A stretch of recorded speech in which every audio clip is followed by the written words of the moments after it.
Good morning. আশা করছি তোমরা যে যেখানে আছো অনেক ভালো আছো আর সুস্থ আছো। আমার আজ আরও একটি নতুন ব্লগে তোমাদের সকলকে জানাই অনেক অনেক ভালোবাসা।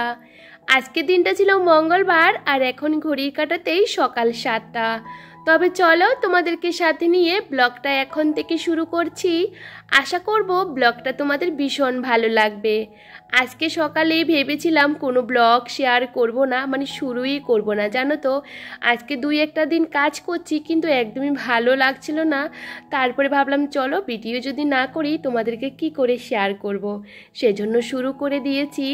আর সকালে ঘুম থেকে উঠে ওই যে বাসি ঘরটা ঝাড় দিয়ে এখন বাইরের জায়গাটা ঝাড় দিচ্ছিলাম। আমার ছেলে ঘুমাচ্ছে। একা সংসারে দেখবে একটু সকাল সকাল ঘুম থেকে উঠলে বুদ্ধি করে কিন্তু অনেক কাজ করা যায়। আর যেহেতু আমার একার সংসার, আর একটা সংসারে থাকতে গেলে আমাদের অনেক সময় অনেক কিছু বুদ্ধি খাটিয়ে কিন্তু কাজগুলো করতে হয়। তো সকালের বাইরের জায়গাটা ঝাড় দিয়ে নিয়েছি। ভাবলাম চলো এই যে আজকে কয়েকটা দিন মাটির উনুনে রান্না করছিলাম, সেই উনুনের প্রত্যেকটা দিন ছাইগুলো উঠিয়ে গাছের গোড়াতে দিয়ে দিই। বেশ কাঁচা লঙ্কা গাছে কাঁচা লঙ্কা হয়েছে, টমেটো তো অনেক হয়েছে, কিন্তু টমেটো গাছে তো ছাই দিই না, বেগুন গাছে দেওয়া হয়। বেগুনেরও কিন্তু ছোটো ছোটো কড়ি বেরিয়েছে, বেশ ভালো লাগে। প্রত্যেকটা দিন এই যে ছাইগুলো গাছের গোড়াতে দিয়ে দিই, আর পাতাগুলোর মধ্যে দিয়ে দিলে কোনো পোকামাকড়ও হয় না, বেশ ভালো লাগে। তো ছাইগুলো উঠিয়ে দিয়ে দিয়েছি। ভাবলাম চলো মাটির উনুনটা লেপে দিই, যেহেতু সকালে রান্নাবান্না করতে হবেই, সে কারণে মাটির উনুনটা লেপে দিচ্ছিলাম। প্রত্যেকটা সময় যেহেতু সকালবেলা গ্যাস ওভেন পরিষ্কার করি, সেহেতু কিন্তু মাটির উনুনও লেপতে হয়। এই যে ছোট ছোট কাজগুলো করতে কিন্তু অনেকটা সময় লাগে। একটু সকালবেলা উঠলে না ওই সমস্ত কাজগুলো কিন্তু সময়ের আগে করা যায়। তো সবসময় চেষ্টা করি বুদ্ধি করে কাজগুলো করতে। আর কিন্তু ছেলে আর ওর বাবা ঘুমাচ্ছিল। আমি যেহেতু মাটির উনুনটা লেপছিলাম, হঠাৎ করে ছেলে চলে এসেছে আমার কাছে। তো ওকে কোলে করে নিয়ে ওই যে বাকিটা কমপ্লিট করেছি। ভাবলাম চলো, প্রত্যেক দিন তো আমাকে জামা কাপড় কাচতে হয়, সেগুলো কাচে বাইরে ছড়িয়ে দিয়েছি। আর এখন কিন্তু আস্তে আস্তে যেহেতু গরম চলে আসছিল, গাছে কিন্তু বেশ সুন্দর ফুলও ফুটে আর অনেক গুছু কিন্তু পাতা বেরিয়েছে, জানো তো। আগে শীতকালে পাতাগুলো একদমই রুক্ষ সূক্ষ্ম, একদমই অন্যরকম ছিল। আর এখন যেহেতু একটু গরম চলে এসেছে, পাতাগুলো না বেশ সুন্দর দেখাচ্ছে। আর আস্তে আস্তে ফুলের পরিমাণটাও না অনেকটা বেড়ে গেছে।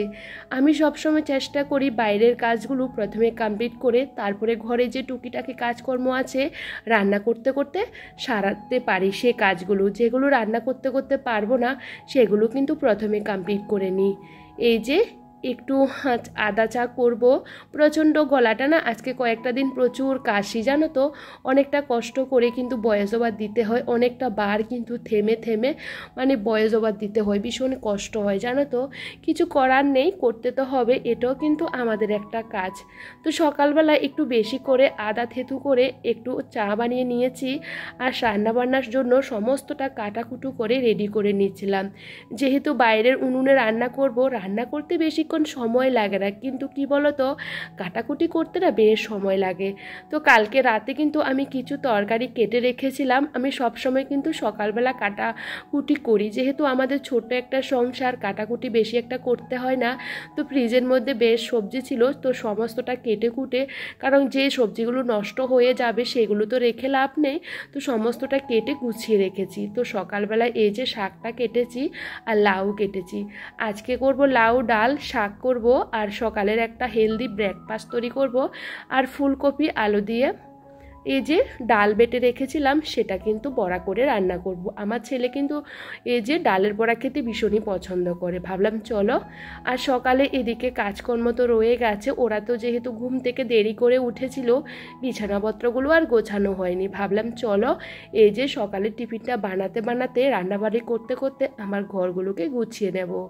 আর কালকে যেহেতু আমি সবজিগুলো কেটে কেটে রেখেছি, সকালবেলা রান্না করতেও না বেশিক্ষণ সময় লাগে না। যদি কোনো কারণে আমার যদি বেশি একটা তাড়াহুড়ো থাকে, আমি কিন্তু আগের দিনে কিন্তু কাটাকুটিগুলো করে রেডি করে নিই। যেহেতু একা সংসার, বুঝতেই পারো, এই যে কাটাকুটি করে রান্না করতেও বেশিক্ষণ সময় লেগে যায়। আর এখন যেহেতু মাটির উনুনে রান্না করি, আর দেখবে মাটির উনুনে না বসে বসে কাটতে কাটতে ওইদিকে কিন্তু রান্না অনেকটা পরিমাণে হয়ে যায়। সে কারণে ভাবলাম চলো এই যে মাঝে মধ্যে কেটে কুটে সমস্তটা রেডি করে রাখি। আর এভাবে রান্না করতে না আমার বেশ ভালো লাগে। আমি এদিকে কিন্তু সবজিটা বসিয়ে দিয়ে দিয়েছি, ভাবলাম চলো এদিকে এই যে জানালাগুলো খুলে দিই। সকালবেলা জানো তো জানালাগুলো এখন খুলি না, প্রচণ্ড মশা, জানো তো এত মশার উপদ্রব বেড়েছে কি আর বলবো বন্ধুরা।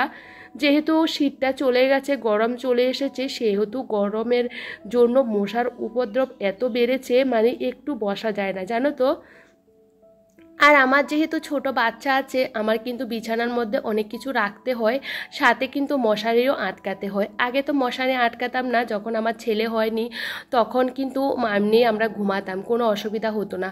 এখন যেহেতু ছোট বাচ্চা আছে বুঝতে পারো, মশারও কিন্তু প্রচুর পরিমাণে বেড়ে গেছে, সেহেতু মশারি টাঙানো, কাঁথা এটা সেটা রাখতে হয়, ছোট একটা বাচ্চা থাকলে বুঝতেই পারো।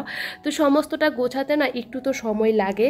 যাই হোক, এদিকে কিন্তু আমি টিফিন বানাতে বানাতে আবার এদিকে সকালের ভাতটা বসাবো, সমস্তটা রেডি করে নিয়েছি। আর এদিকে দেখো আমার কাজগুলো কিন্তু গুছিয়ে করে নিচ্ছিলাম। আমি সব সময় কিন্তু এভাবে কাজগুলো করি, ওই যে রান্না করতে করতে আমার যে সমস্ত কাজগুলো করার দরকার সেগুলো কিন্তু এভাবে করে নিই। তাহলে কি বলো তো, কাজগুলো অনেকটা পরিমাণে এগিয়ে যায় আর কাজগুলো করতেও না বেশ ভালো লাগে। রান্না করতে গেলে শুধু রান্নাই করব, বাকি কোনো কাজ করব না, সেটা কি হয়? তাহলে দেখবে কাজগুলো করতে অনেকটা দেরি হয়ে যায়। আমি কিন্তু উনুনে রান্না করতে করতে আমার দুটো রুমকে একদমই সুন্দর করে গুছিয়ে নিয়েছি। ঘরগুলো গোছাতে কিন্তু বেশিক্ষণ সময় লাগে না, ওইতে 10 থেকে 15 মিনিট, বেশি গেলে সময় লাগে। এর সময়তে কিন্তু আমরা ঘরগুলোকে ভালো করে গুছিয়ে নিতে পারি। আর আজকে করেছি কি বলতো, একটা ঝাল সুজি করেছিলাম, ভীষণ খেতে ভালো লাগে জানো তো। এখানে নানা রকমের সবজি দিয়ে দেখেছিলে, ভালো করে পেঁয়াজ দিয়ে ভেজে নিয়েছিলাম আর লাস্টে কিন্তু সুজিগুলোকে দিয়েছিলাম, একটু ঘি দিয়েছি, তাতে খেতে না আরও দুর্দান্ত লেগেছে। আমার ছেলেও খেয়েছে, আমরা সবাই মিলে ওই ব্রেকফাস্টটা খেয়ে নিয়েছিলাম। সকালবেলা তো তৈরি করেছিলাম, চা বিস্কিট খেয়েছিলাম আর এখন একটু এটা খেয়েছিলাম। যাই হোক, এদিকে ঝটাপট করে রান্নাবান্না করে নিচ্ছিলাম। আজকে করছি লাউ দিয়ে ডাল দিয়ে। তোমরা দেখেছিলে গাছের লাউ ছিল, তো সেটা তো পুরোটা কমপ্লিট করতে পারিনি, কারণ অল্প মানুষ বুঝতে পারো, তো সবটা রান্না করে কি করব, তো অল্প অল্প করে রান্না করছি। তো আজকে কিন্তু এই যে গোল গোল করে কেটেছিলাম, তো সেটা লাউ দিয়ে করেছিলাম, খেতেও কিন্তু বেশ ভালো লাগে এরকম করে। আর কি দেখো তো বন্ধুরা, এদিকে আলু আর ফুলকপিটাকে ভালো করে কষিয়ে নিচ্ছি আর সাথে একটু মটরশুঁটি দিয়ে দিয়েছি। ওই যে মটরশুঁটিগুলো ছাড়িয়ে রেখেছিলাম, তা তো বেশ সুবিধা হয় জানো তো। সমস্ত কিছু যদি এভাবে প্ল্যান করে বুদ্ধি খাটিয়ে যদি আমরা সমস্ত কাজগুলো করি না, তাহলে রান্নাবান্না করতেও না বেশিক্ষণ সময় লাগে না। আর এদিকে আমার কিন্তু এক এক করে সমস্ত রান্নাবান্না হয়ে গেছে। আর এখন কিন্তু ডালের বড়াগুলো দিয়ে দিয়েছিলাম, যেহেতু ঘরের ভিতরে মাছ নেই, তারপরে কিভাবে কি রান্না করব বুঝতে পারছিলাম না, তো ভাবলাম চলো এভাবে রান্নাবান্না করি। আর আমার কিন্তু রান্নাবান্না হয়ে গেছে আর সমস্ত কিছু কিন্তু আমি টুকটুক করে গুছিয়ে নিয়েছি। আর এই যে তোমাদের সাথে এক ঝলক শেয়ার করে দিচ্ছি আজকে কি কি রান্না করেছি। শাক ভাজি করেছি, সমস্ত কিছু কিন্তু আমার সময়ের আগে কমপ্লিট হয়ে গেছে। এখন বরকে সমস্ত কিছু গুছিয়ে দেব, ও কিন্তু বেরিয়ে যাবে। তার আগে ভাবলাম চলো ও বেরিয়ে যাওয়ার আগে আমি বাসনগুলো মেজে নিয়ে চলে আসি। আর উনুনে রান্না করতে গেলে দেখবে বাসনগুলো মাজতেও না একটু সময় লাগে, যেহেতু কড়াইটার মধ্যে এত কালি পড়ে যায় কি আর বলবো। তো ভাবলাম চলো এই যে রান্নাঘরটাকেও একটু পরিষ্কার করে নিই আলতো হাতে, যেহেতু এখন এই রান্নাঘরে রান্না টান্না করি না, তাও না একটু সকালে টিফিন টুফিন এটা সেটা বানানো হয়, তো সেগুলো তো করতে হয়। তো ভাবলাম চলো এখন যেহেতু বাসন মাজবো, তার সাথে কিন্তু এই যে এখানে নিয়ে আসা হয়েছিল কালকের ডাল, সেগুলো কিন্তু কৌটোর মধ্যে ঢেলে রেখেছিলাম, আর গোটা জিরে আর ধনে এগুলো কিন্তু ধুয়ে বাইরে রোদে দেব।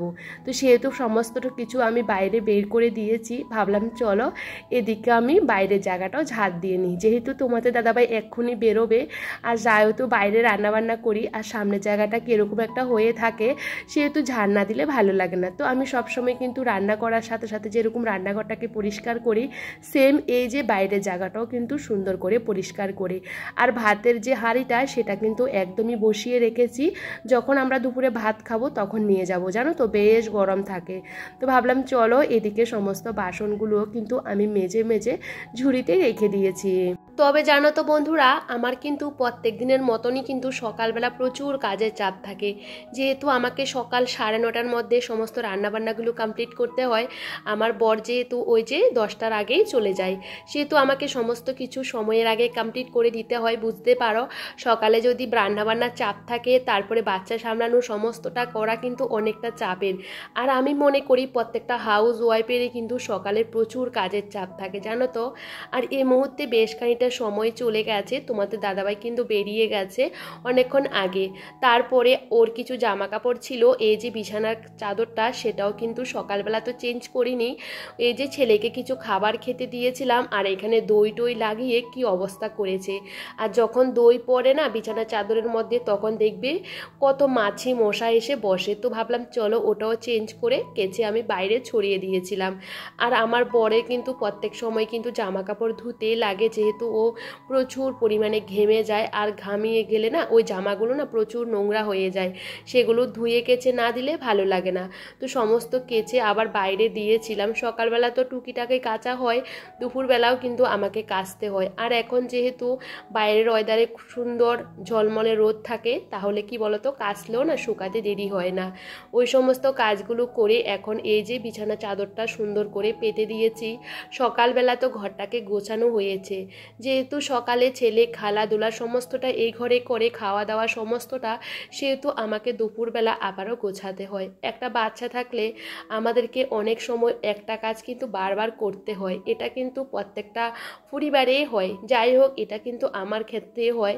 আর এখন দেখো টুকটুক করে আমার ঘরটাকেও আবার একবার গুছিয়ে নিচ্ছিলাম। এই যে তোমাদের দাদাভাই যখন অফিসে যায়, এখান থেকে ওর মুখে ক্রিম, গায়ে লোশন এ সমস্ত যেহেতু বের করে, তারপরে আলনাটা একটু অগোছালো করে রাখে, সেগুলো না গোছালে মনে হয় ঘরটাই গোছানো হয়নি। তো যাই হোক, এদিকে ঘরটাকে ভালো করে গুছিয়ে এখন দেখো ঘরটাও ভালো করে ঝাড় দিয়ে নিয়েছি। আর ছেলে কিন্তু দুষ্টুমি করছিল, আর কি যে দুষ্টুমি করে তোমাদেরকে আর কী বা বলবো বন্ধুরা। এই যে ঘরটাকে অনেকটা বার আমাকে মুছতে হয়েছে, বারবার পা দিয়ে রাখে, হাঁটাহাঁটি করে, সেহেতু ওকে যতবারই বলি না কেন একটু বাইরে যাও, একটু বসো, ও কিন্তু ওটা করে না। তো তো ছোট, বুঝতেই পারো, সেহেতু কিন্তু ওকে নিয়ে আমাকে অনেকটা কষ্ট করে কিন্তু সংসারের কাজগুলো করতে হয়। সেজন্য আমি সবসময় চেষ্টা করি আমার বর বাড়িতে থাকতে থাকতে আমার কিছুটা কাজ এগিয়ে নিতে। আর এদিকে দেখো ঘর বারান্দা সমস্তটা মুছে নিয়েছিলাম। আর বাইরে কিন্তু একটা ফেরিওয়ালা এসেছিল আর কি, প্রত্যেক দিনে তো আসে। তো ভাবলাম চলো আলু পেঁয়াজ রাখার জন্য একটা ঝুড়ি নিয়ে নিই। আর এই ঝুড়িগুলো জানো তো অনেকটা সাইজে ছোট হয়ে গেছে, আগে না আরও বড় ছিল। তো গোল গোলগুলো নিই নি, সেগুলো দেখি একদম পাতলা কিন্তু সাইজে বড়, কিন্তু পাতলা দেখে নিই নি, তো ভারী এটা ছোট, তো ওটাই নিয়েছি। যাই হোক, এই জিনিসটা কেমন হয়েছে আমাকে একটু বলবে। আমি কিন্তু চান করে চলে এসেছি, আর ছেলেকেও কিন্তু নিয়ে চলে এসেছি। চান করে কিন্তু আমি পুজোটাও কমপ্লিট করে নিয়েছি প্রত্যেকটা দিনের মতন। তো ভাবলাম চলো ছেলেকে খাইয়ে দিই, ওকে খাইয়ে ঘুম পাড়িয়ে আবার যেতে হবে স্কুলে। আর এই মুহূর্তে বেশ খানিকটা সময় পেরিয়ে গেছে, সন্ধ্যা দেওয়া আমার কমপ্লিট হয়ে গেছে অনেকক্ষণ আগে। এই যে সকালে আলু পেঁয়াজের ঝুড়িটা নিয়েছিলাম, সেটা এখন গুছিয়ে রেখে দিয়েছিলাম। আর রান্নাঘরটাকে সুন্দর করে পরিষ্কার পরিচ্ছন্ন করে গুছিয়ে রেখেছিলাম। কিছু তোমাদের সাথে শেয়ার করিনি, ভাবলাম চলো এখন ছেলেকে এই যে সন্ধ্যের সময় একটু মুড়ি আর দই দিয়ে মেখে দিয়েছিলাম, ও ভীষণ খেতে পছন্দ করে, ভাবলাম চলো ও খেয়ে নিই। তবে চলো আজকে ব্লগটা এখানেই শেষ করছি, সবাই খুব ভালো থেকো।